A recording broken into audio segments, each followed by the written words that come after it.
Now we are going to the topic of quicksort.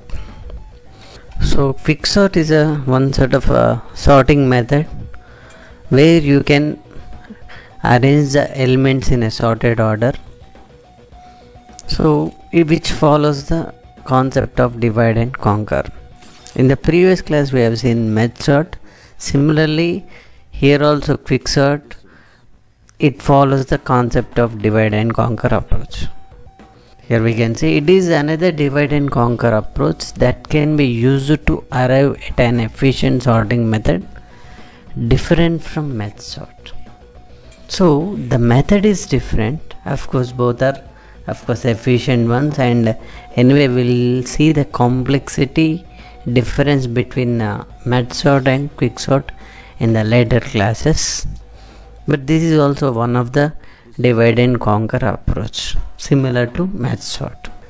Now before going to this theory part, first I want to explain this quicksort with an example. So I have a number of elements here, that is 10 number of elements, and I want to arrange these elements in sorted order by using the concept of quicksort. How we can arrange, we will see. That is the algorithmic outline I want to explain here. How quicksort algorithm works, I will explain with this example. Okay. So first of all, the basic concept we require when you go for any quicksort method is we require a pivot element. So for our convenience here we are taking the pivot element is first element which is in the first index, that is 40. Now here we require one variable, that is I, and here we require one more, that is j. So what is I value is nothing but the starting index in an array, whereas j value is the last index. And before going to this quicksort method, if there are n number of elements, assume that there exist n plus 1 element. Now here 10 elements are there, no? Just assume there is a 11th element. Okay, no need to take an element here, but let us assume there is a 11th element. Now your j value initially will become that 11. So your j value will become that last index value. So which we assumed that the last value, which is that is n plus 1 value that is existing. Now what we need to do here is initially first you need to increment. So increment I. So I am incrementing I initially, that's why it will become I value 2. Now check out what is a of 2. What is a of 2? 30. Now 30 is less than 40. That is, I am comparing with pivot element. Now whatever a of I value you are getting, that is less than your pivot element. If this condition is satisfied, then increment I. If not is not satisfied, then stop here. Go for j value. So now condition is satisfied. Now I want to increment I value. That I value will become 3. Now what is the value in a of 3? That is 80. So now 80 is less than 40. Is it true? No. Now stop here. Now what is I value? 3. Now coming to the part of j. So here I is incremented. Here it is in reverse. J decrement the j value. Now what it becomes? 11 will become 10. Now what is in their index of 10? That is 100. Anyway, here you have checked for less than, no? Here you check for greater than with pivot element. Now 100 is greater than 40. Yes, true. Now what you need to do, if this condition is true, then decrement until it is false. Like next, if you consider what is the next value, a of 9, that is 60. So 60 is greater than 40, again true. Again decrement j. Now what is a of 8? 20. 20 is greater than 40? No. Now stop here. Now what is j value? 8. Now write I and j values here. So I am writing I value 3 here and j value 8 here. Now check the relation between these two values right now. That is, 3 is less than 8. Yes, it is true. If it is true, what you need to do is swap a of 3 with a of 8. What you need to do? A of 3 with a of 8. If this condition is false, then other thing we need to do, I'll explain when the condition is true. So 3 is less than 8. Yes. So now I have to swap a of 3 with a of 8. So here what is a of 3? 80, which will go here 80. Now here it will come, what is it? 20. Now coming to the next part anyway, what is a of 3? 20. 20 is less than 40. Yes, true. Now I have to increment I value. Now what is the next value? 90. 90 is less than 40. No. So stop here. So now y value is 4. I will write here. Now j value in the 8th index you have 80. So 80 is greater than 40. Yes. Now true. Next I'll go for decrementing of j value, that is 7.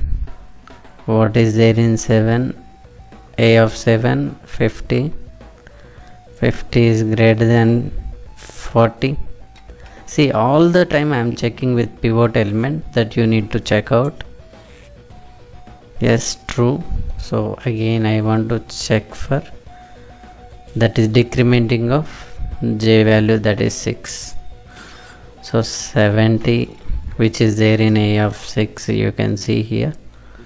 So 70 is greater than 40. Yes, true. Again you go for decrementing like this. Now what is a of 5, which is 10, is greater than 40? So now it is false. Now what is j value? 5. So here we got I value as 4. No. Now check out, 4 is less than 5. Again true. So swap a of 4 with a of 5. So what is a of 4? You can check 90. What is a of 5? 10. So swap here 10, 90. Now what is there in a of 4? 10. Anyway, 10 is less than 40. Yes, true. Now I should be incremented as 5. What is there in a of 5? 90 now. 90 is greater than 40. No. Stop.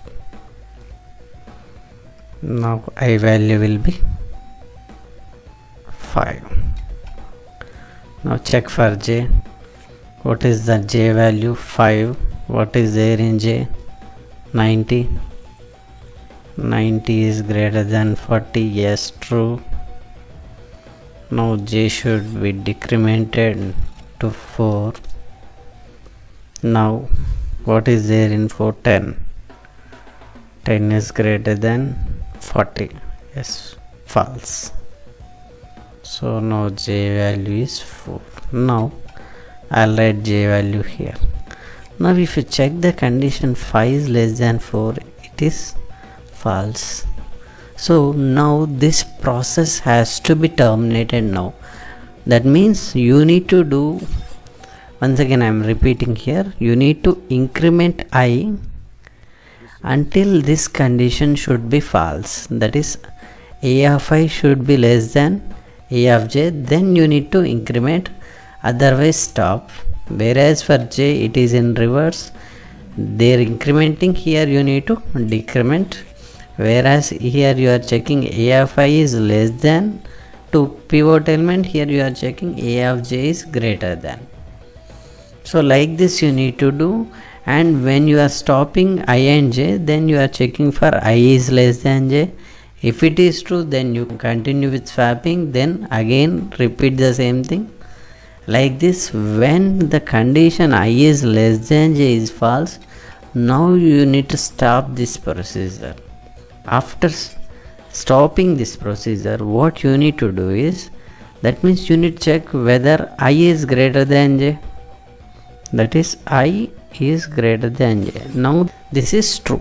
Now what you need to do is, if it is true, swap your pivot element with a of j. I am writing here, swap a of j with v only, that is pivot element, not with a of I. So what is j value now? J value is 4. What is a of 4, which is the element is, which is 10. So v is 40. Now I need to swap these two. So 40 here will become 10, here 10, it will become 40. Now where your pivot element has gone, now you can see. Now from this pivot element, if I see the left part, if you observe the left part, what are the elements you have? If you observe 10, 30, 20, of course they are not in the sorted order, but all the elements are less than to your pivot element. Now whatever the elements right side, if you see, that is 90, 70, 50, 86, all the elements are greater than to your pivot element. We need to observe this. So whenever you do like this, okay, whenever you swap with pivot element, the arrangement should be like this. Then this is, we call it as a one pass. After that, now I can say that this total 1, 2, 3 elements are one subarray, this 5 to 10, this is one more subarray. Now these must be individually, again has to repeat the same process. That means, let us suppose if I take this subarray, this will be the pivot element, this will be the I value, initial, this is j value. Like this you need to sort, this will become 10, 20, 30. And here maybe this value will be the pivot, and this is a of I value, this is a of j value, and again you need to sort and again do like this. So if you do like this process, finally we'll get an array with sorted elements. So here it will become 10, 20, 30, here it will become like 40, anyway it is there, 50, 60, like this up to 100 you will get it. So this is a procedure which will happen in your quicksort method. So I explained this with an example right now. Now we'll go to the theory part. It is a divide and conquer approach that can be used to arrive at an efficient sorting method. In MedSort, of course we are here comparing just with MedSort. In MedSort, the file A of 1 to n was divided at its midpoint into subarrays which were independently sorted and later merged. This point has to be noted here, where you can see this midpoint. Why? Because whereas in quicksort the dividing point may be midpoint, may not be, but whereas in MedSort this will be the midpoint. So in our example we have seen already. So 40 we got, that is the index is 4. Left side we have only 3 elements, Right side we have, I think, 6 elements. This is not exactly half, so that's what we need to observe. So whereas in med sort, it will be divided into almost equal. If there are 10 elements, it will divide into 5 5. If there are 11, it will divide into 5 and 6, not like 8 and 3. So it will divide equally in med sort. But whereas in quicksort, there is no condition like that. It may or may not. It depends on, of course, pivot element. Now in quicksort, the division into two subarrays is made so that the sorted subarrays do not need to be merged later. Why? Because so you are just rearranging the elements. You are not taking an auxiliary array here where you have taken this auxiliary array in med sort. So here you are not taking any auxiliary array here. You are just simply rearranging the elements in the order. Okay, that is the thing here we need to observe. So this is accomplished by rearranging the elements, that is A of 1 to n. So those elements, how you are rearranging, we have seen the cases. This is A of I is less than or equals to A of j for I between 1 to m. That is m means that is somewhat like pivot element, and first next for another half array. Like this you are taking. So thus the elements A of 1 to m is the first part and A of m plus. So can be independently sorted. So we have seen that how these things are independently sorted. So no merge is needed. That's what we said. This rearranging is referred as, we call it as partitioning here. Now, so this is a quicksort algorithm. Actually, for the algorithm of quicksort, we need to have 3 procedures totally. The first procedure is quicksort procedure. The second one is a partition, which is a one more procedure, and third one is, if you go to the partitioning method, we have one more procedure, that is interchange. I defined interchange here itself. So total 3 procedures combinedly will get the concept of quicksort. Now we will see what is this quicksort here. So quicksort of P comma Q. So I'll connect this algorithm with our example so that you can understand better. So what is P here? In our example, P is 1, Q is, what is Q? Total number of elements 10 only. So that is the index here we need to take. Sort the elements from A of P to A of Q. That means A of 1 to A of 10, which resides in the global array, that is A of 1 to n, into ascending order. That means, see, A of 1 to n, why we have taken P comma Q and 1 to n means 1 to n is global array. When if we divide it into 2 parts, so then we will actually making 2 subarrays now. Then it will become like, if you take in our example, I'll go with this. Yeah, in our example it is divided into 2 parts now. So 1 2 3, that means here P value is 1, Q value is 10 initially, but now after dividing, P value will become 1 and Q value will become 3 in for this subarray, and for this subarray P value will become 5 and Q value will become 10, like this. Here this quicksort procedure is a recursive procedure. So the same procedure is calling itself here. You can see quicksort, the calling itself 2 times here. So that's what. Anyway, now what I said is A of n plus 1 is considered to be defined and must be greater than or equals to all the elements, as I said, no.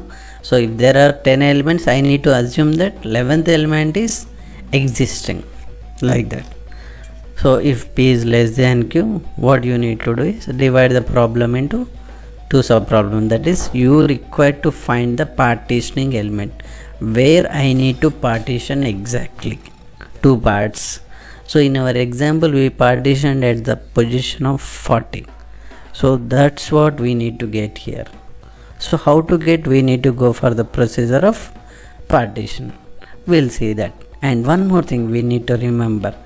Partition A comma P. What is P value? 1 and q plus 1. So that is 10. That means your partitioning algorithm. So initially I am talking about initial values, that is an array which consisting initial value 1 and q plus 1 which is 11. So 10 plus 1 which is 11. Now we'll go to partitioning algorithm directly. Here we can see. So what is this? M value, P value. So what is M value? As per our example, initially M value is 1, P value is 11. Now we can see the same thing here. Of course this is the theory part, and now I am starting here. Okay, this is the theory part, you can understand. Here it is T equals to A of M, means T is nothing but pivot element. So what is T equals to A of 1? What is the value in our example, which is 40, no? Like that. So that is T. Here I said in the algorithm we have taken it as V also. So you can take that is V equals to 40.